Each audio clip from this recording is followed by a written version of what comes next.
The Mystery of the Empty Cage. In the year 1907, the city of Cambridge was a place of deep thoughts and very old books. William James, a famous teacher of the mind, walked down the brick sidewalks.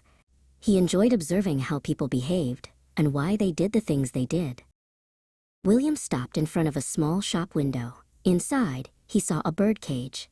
It was made of shining brass with beautiful swirling patterns. It was the most elegant cage he had ever seen, but there was one thing missing. It was completely empty. William bought the cage and carried it to the home of his friend, Carl Lang. Carl was also a man of science who loved logic. "I have brought you a gift, Carl," William said as he entered the study. Carl looked at the golden cage and then at his friend. "It is very beautiful, William," Carl said, sounding a bit confused. "But I do not have a bird. Why would I need a cage?" William just smiled and told him to keep it. Carl decided to place the gift on a small table in his parlor.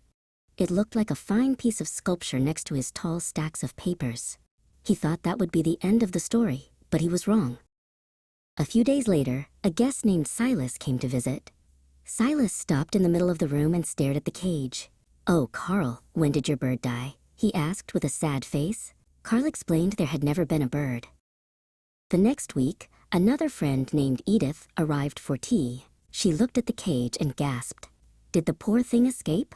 You must have forgotten to lock the latch." Carl sighed and explained, once again, that the cage was just a gift. It didn't stop there. Every person who entered the house asked about the missing bird. Some thought Carl was grieving. Others thought he was forgetful. Carl spent more time talking about the empty cage than about his important work. Finally, Carl could not take the questions anymore. He walked down to the local market and found a vendor.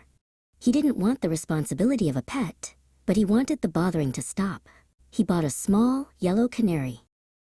William James visited again and saw the canary singing in the golden cage. He laughed heartily. "That is the birdcage effect, Carl. If you have a cage, people expect a bird. Eventually, you buy the bird just to fit the context.